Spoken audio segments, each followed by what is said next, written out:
testando.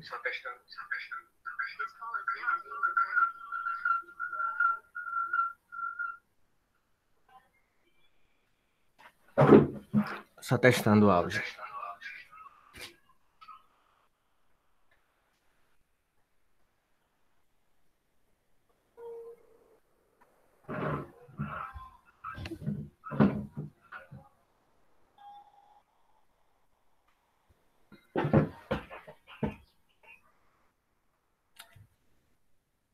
Então, senhores,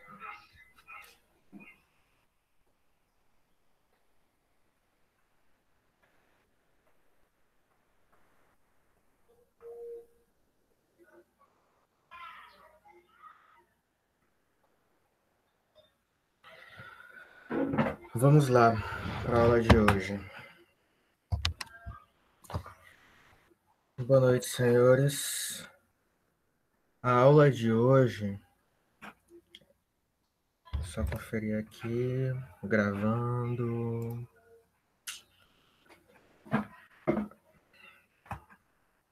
A aula de hoje, ela é um pouco mais teórica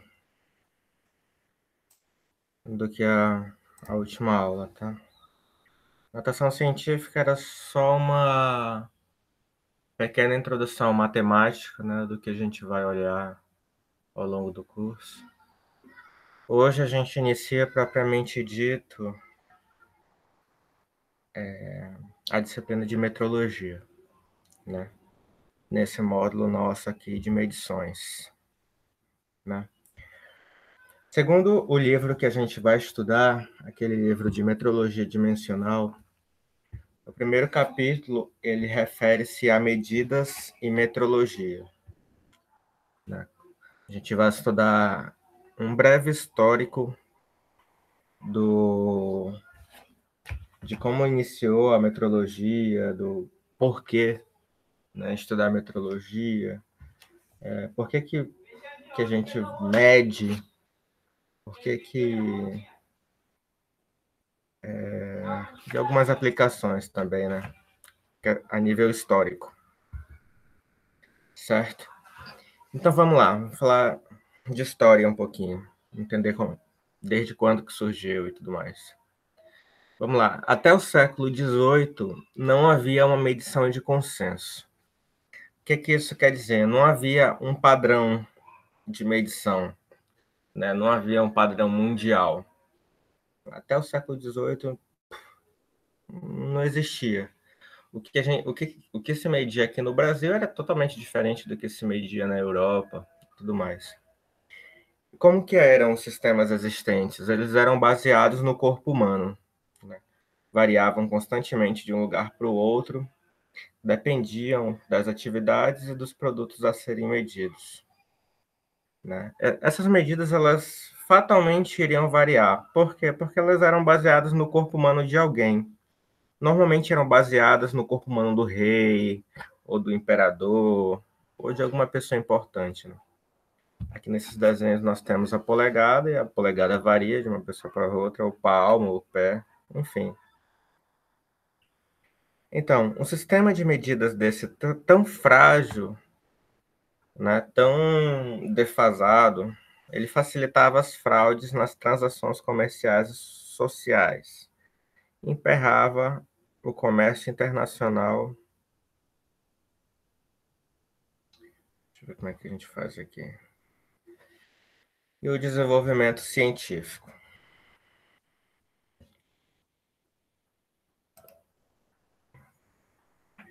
Vamos voltar aqui. Porque era muito fácil fraudar, né? Se não existia um padrão internacional, se não existia nenhum padrão, é muito fácil haver fraudes na, na medida dos pesos, dos tamanhos e tudo mais. Certo? A necessidade de harmonizar pesos e medidas cresceu com a expansão da indústria e do comércio. Ou seja, o comércio foi crescendo, era necessário fazer medidas, né, de pesos, de tamanhos. E com a expansão da indústria também houve essa necessidade, né, de harmonizar os pesos e as medidas, de padronizar, né, para poder facilitar o comércio. somente um esforço político e científico foi capaz de resolver essa situação, adotando um padrão de peso e comprimento comparáveis a padrões obtidos na natureza, né? Ou seja, esse alinhamento entre a política e a ciência, né, fez com que surgisse um padrão de peso e comprimento. Num primeiro momento, eles se utilizaram da natureza para poder encontrar algum padrão, certo? Vamos já ver as primeiras fontes aí, né? De onde se obtinha a medição. Vamos lá, o metro, falando do metro, né? Ele foi um dos primeiros padrões de medida obtidos na natureza, né? E como é que se definiram o metro? Lá numa Assembleia Nacional Francesa, em 1795, né? A gente está falando de século XVIII,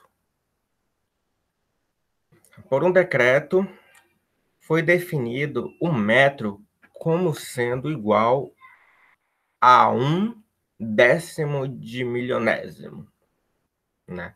De 1/4 de meridiano terrestre. O que significa? Aqui ó, nós temos 1/4 de meridiano terrestre, né? Daqui do Polo Norte até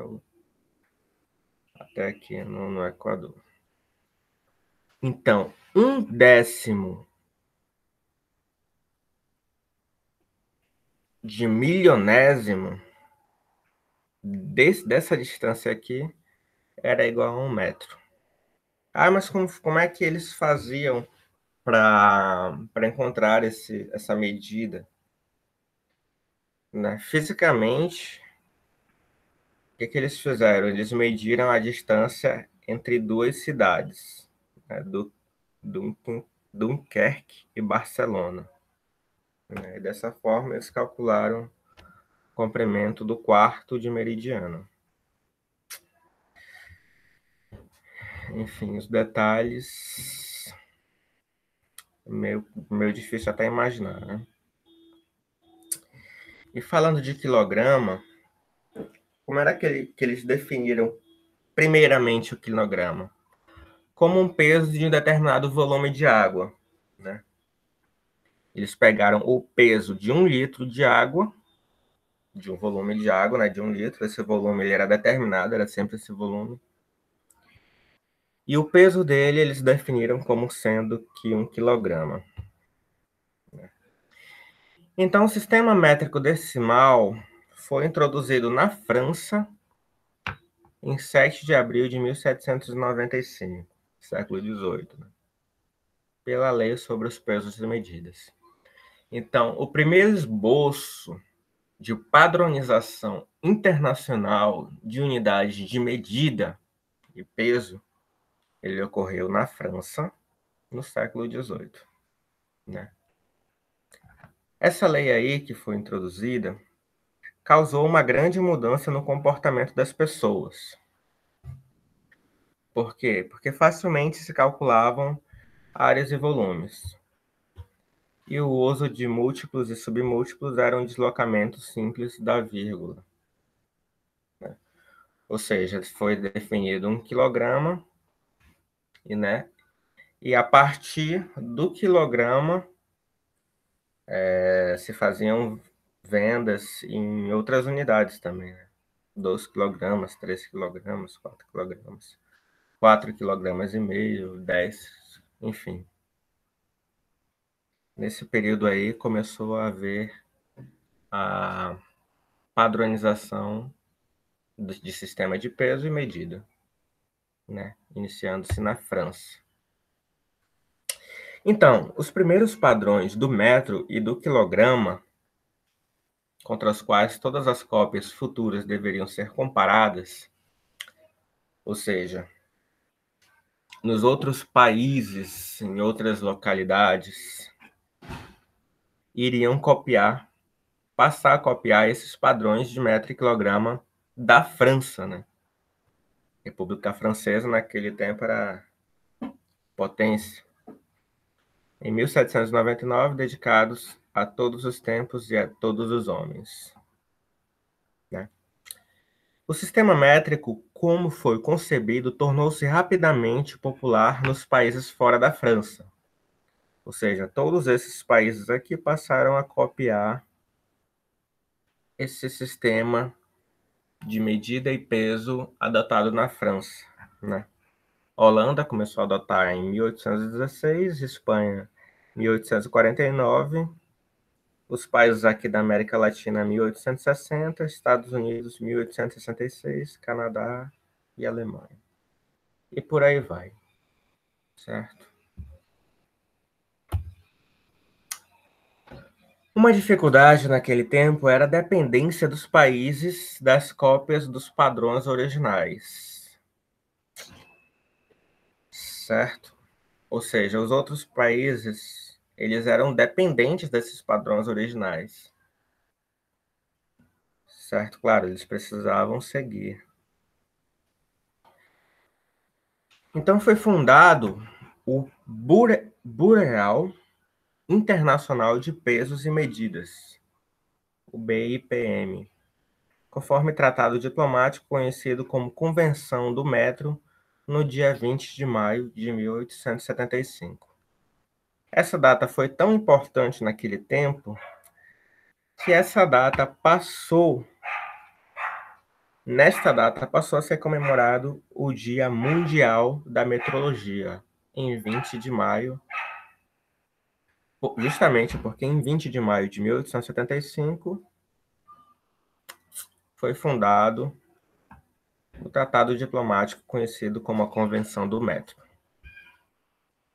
Certo? Então, nós temos aí o Dia Mundial da Metrologia como sendo o dia 20 de maio. Certo?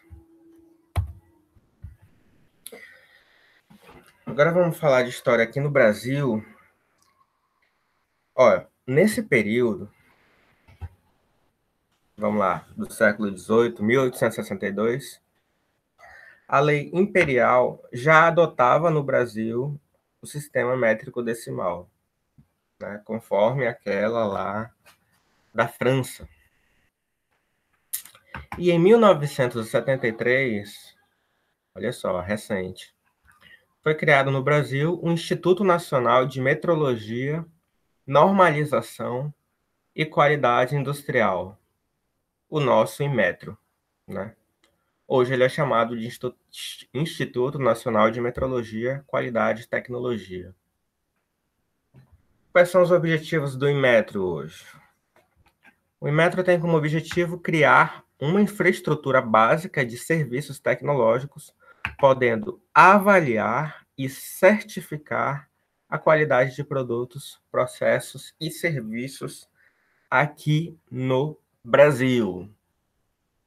Ou seja, o Inmetro ele é responsável por avaliar e certificar a qualidade de produtos, processos e serviços nas nossas fábricas, especialmente aqui no Polo Industrial de Manaus. É uma instituto nacional, né? Qual é a sua missão? Missão institucional, fortalecer as empresas nacionais, aumentando sua produtividade por meio da adoção de mecanismos destinados à melhoria da qualidade de produtos e serviços. Essa é a missão institucional do nosso Inmetro, certo?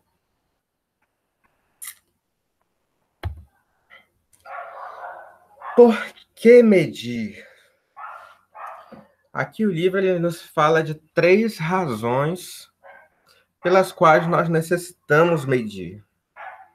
Primeiramente, para fazer as coisas porque elas fazem parte de um projeto. Certo? Segundo, para controlar a maneira como as pessoas fazem as coisas, de acordo com um determinado padrão.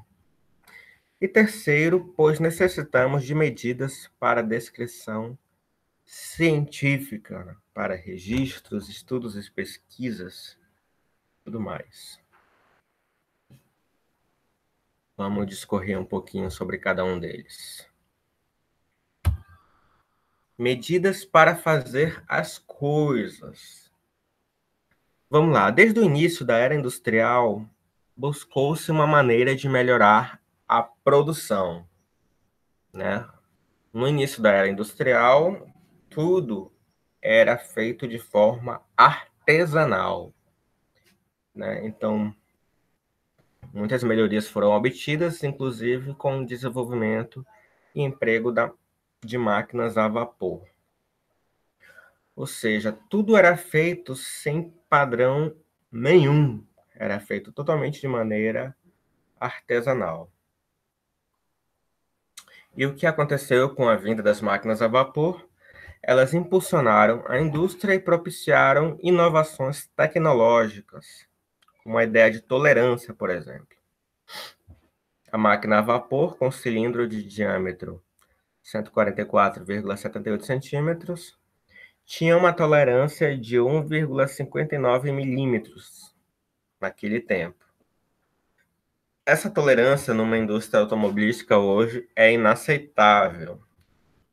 Nós normalmente medimos a precisão ou exatidão de uma determinada medida pela tolerância do erro, né? Quanto menor for a tolerância de um erro, mais preciso é essa medida, certo? E naquele tempo, as tolerâncias eram relativamente grandes, né? 1,59 milímetros é incrivelmente grande. Se a gente tiver um erro dessa magnitude num processo industrial hoje, por exemplo, em alguma peça dessa não vai encaixar. Se eu tiver um erro de próximo a 1,5 milímetros, né? Então, hoje, essas tolerâncias, esses erros, eles estão muito menores. Claro que para se ter uma precisão maior e uma exatidão nos nossos processos industriais, certo? Vá para frente. Medida para fazer as coisas. Os valores numéricos estabelecidos para que uma peça se ajuste a outra, né? No caso lá da indústria automobilística, as peças são feitas de forma separada, né? Então, as medições, os valores numéricos são estabelecidos para que uma peça se ajuste a outra sem que haja um desencaixe, digamos assim, né? Visto dessa forma, na especificação do diâmetro do cilindro da máquina citada anteriormente e de um dado pistão de diâmetro 144,50 centímetros, pode ser que um não se ajuste ao outro. Esse ajuste era feito na base da tentativa e erro. Ou seja, anteriormente era na base da tentativa e erro, né? Era feita uma peça, eram feitas duas peças, e imagine só, era na base do olhômetro, o famoso olhômetro. Se nesse processo uma medição mais exata for feita no cilindro e no pistão, ainda durante o processo de fabricação, então, obviamente, haverá um ganho de tempo e confiabilidade das peças produzidas. Por quê? Porque aí você já vai fazer num tamanho certo, num tamanho que se ajuste, certo? Não vai ter a necessidade de fazer tentativas, né? Então, o papel das medidas é primordial, porém, elas dependem dos instrumentos, e os instrumentos dependem da evolução tecnológica. O que a gente vai estudar ao longo do curso são alguns instrumentos de medida, né, que evoluíram com a tecnologia e são hoje super precisos para fazermos medições. Medidas para controle de fabricação. No ambiente industrial hoje, O conceito de gerenciamento da qualidade está voltando ao fato de que o trabalhador da produção deve ser também um inspetor,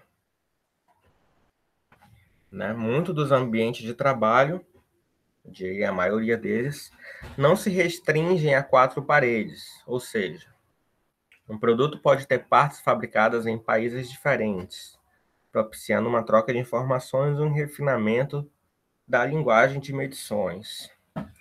Como assim? É praticamente impossível uma fábrica hoje produzir todas as peças de seu produto acabado, né? Geralmente as matérias-primas são produzidas em outras fábricas. E daí a junção das matérias-primas vai me trazer um produto final. E, obviamente, essas matérias-primas elas precisam ser de tamanhos padronizados, certo? Então, a obediência às normas da qualidade ambientais de segurança e regulamentos governamentais são requisitos básicos em transações internacionais, tendo a metrologia importância fundamental nesse papel. Ou seja, os meus fornecedores das minhas fábricas precisam obedecer às normas de qualidade de medição, certo? Que senão não vou ter produtos padronizados e que se encaixem ao meu produto final. Medidas para o progresso. O progresso humano tem sido estimulado pela capacidade de medições que se tornaram uma linguagem universal, né? Os padrões, normas, medidas, instrumentos são reconhecidos por qualquer profissional de indústria, técnico ou pesquisador, isso de qualquer lugar do mundo hoje em dia. Sem as medidas, uma peça não pode ser reproduzida por um outro trabalhador, né? Ou seja, todas essas normas hoje estão globalizadas, né? Em qualquer parte do mundo, qualquer profissional capacitado na área de metrologia vai poder continuar um trabalho, desenvolver um trabalho, porque as normas estão sendo seguidas.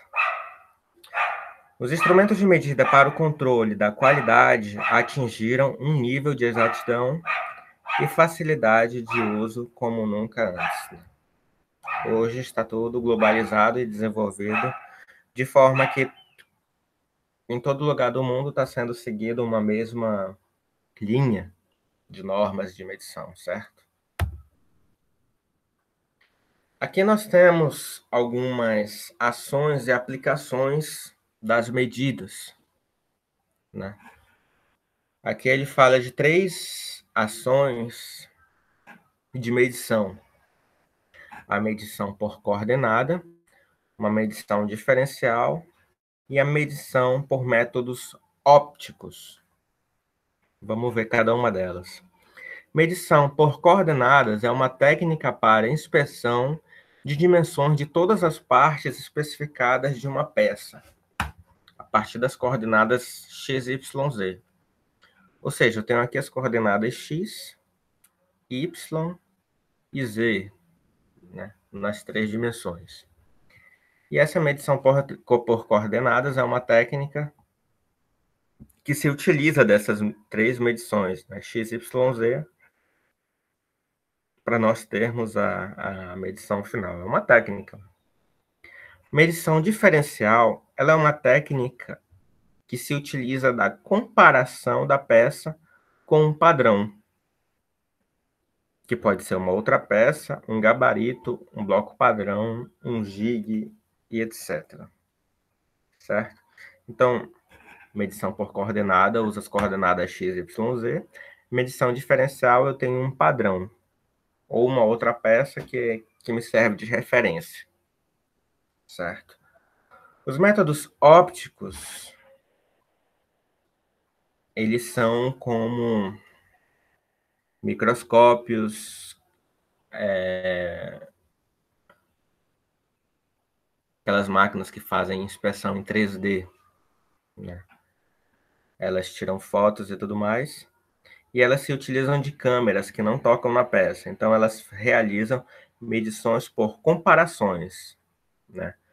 Aqui eu tenho a imagem tirada da câmera, e essa imagem ela vai fazer uma comparação com uma imagem pré-definida, né? E a partir daí são tiradas as medições. Então, essa aula de hoje ela é uma aula mais teórica, né? O que foi que nós vimos? Nós tivemos informações sobre as necessidades das medidas, né? O porquê medir. Medidas para fazer um produto conforme suas especificações de projetos, medidas para controlar como as pessoas fazem as coisas e as medidas para a descrição científica. Vimos também aí um breve histórico de como que surgiu, né?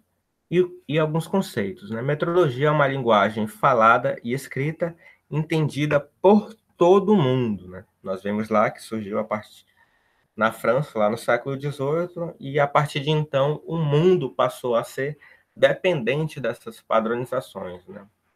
E com o avanço da tecnologia, essas medições, esses padrões passarão a ser cada vez mais precisos, né? Então, a metrologia se utiliza de padrões, normas, instrumentos e métodos reconhecidos e adotados mundialmente, certo? Nas próximas aulas aprenderemos parte dessa linguagem e sua utilidade. A próxima aula é na próxima sexta-feira, certo? Que a gente vai começar a estudar unidades de medida, as unidades propriamente ditas, né? Por exemplo, unidade de medida de distância, quilômetros, metros, centímetros, decímetros, milímetros. E as conversões, né? Como é que eu transformo, como é que eu converto metros em quilômetros e vice-versa. Ou então unidade de medida de peso, né? A gente tem o quilograma, grama, decigrama, miligrama. Como é que a gente faz as conversões? Isso aí a gente vai estudar na próxima aula. Aqui nós temos a lista 2. Eu vou mandar essa lista 2 também via documento, né, via PDF. Aqui nós temos 10 questões que vai funcionar mais ou menos como uma pesquisa. Vocês vão responder essas questões como uma forma de pesquisa e responder e me enviar por e-mail, né? As aulas de hoje, o restante da aula de hoje, a aula de amanhã vai ser justamente para fazer essas 10 questões, né? E nós temos 3 questões, e aqui a quarta, quinta, sexta, sétima, a 8, a 9 e a 10. Então, a aula de hoje e amanhã vai ser para fazer essas 10 questões, pesquisar, se for necessário pesquisar, responder e me enviar por e-mail, tá bom? E daí vão me enviar essa listador junto com a lista 1 amanhã, tudo junto. Vocês vão enviar amanhã, dia 23 de abril. E essa lista 2, junto com aquela lista 1 de notação científica, vai valer uma nota de 0 a 10. Essas duas listas, lista 1 e lista 2, vão valer uma nota de 0 a 10. Aqui, ó, eu coloquei um link para vocês, né? Sendo que nesse link, se você clicar nele, não, vou clicar aqui só para vocês verem. Se você clicar nele, ele vai abrir uma tela no Google, né? E essa tela é o livro que a gente está utilizando, né? Metrologia Dimensional. Esse livro que a gente está se utilizando dele no nosso curso de medições, né? Aqui eu tenho o livro todinho. E essa nossa aula de hoje foi o primeiro capítulo desse livro, né? Vou pegar aqui. Capítulo 1, a partir da página... Bom, ele não fala a página aqui, mas é a partir da página 13. Né? Então, todo esse capítulo 1 aqui foi tudo que a gente estudou hoje, certo? Por que medir, medida para fazer as coisas, medidas para controle de fabricação. Então, aqui está todo o apontamento, certo? Inclusive, a lista 2 foi tirada daqui também. No final do capítulo tem as 10 questões lá, certo? Então, clicando nesse link, fica mais fácil de acompanhar aqui para quem quiser acompanhar pelo computador e tudo mais. Mas fora a parte desse link, eu vou enviar para vocês também um PDF que tem esse livro aqui. Esse livro aqui que a gente vai utilizar ao longo desse curso. Beleza? Então, as outras informações eu vou estar passando pelo WhatsApp ou pelo nosso aplicativo. Beleza? Então, pessoal, para hoje era isso. Tivemos essa parte teórica e esses exercícios que vocês têm hoje e amanhã para fazer e me enviar junto com a lista 1. Isso daí vai valer uma nota de 0 a 10, tá? E a frequência dos senhores. Obrigado, senhores. Então, vamos lá. Bons estudos.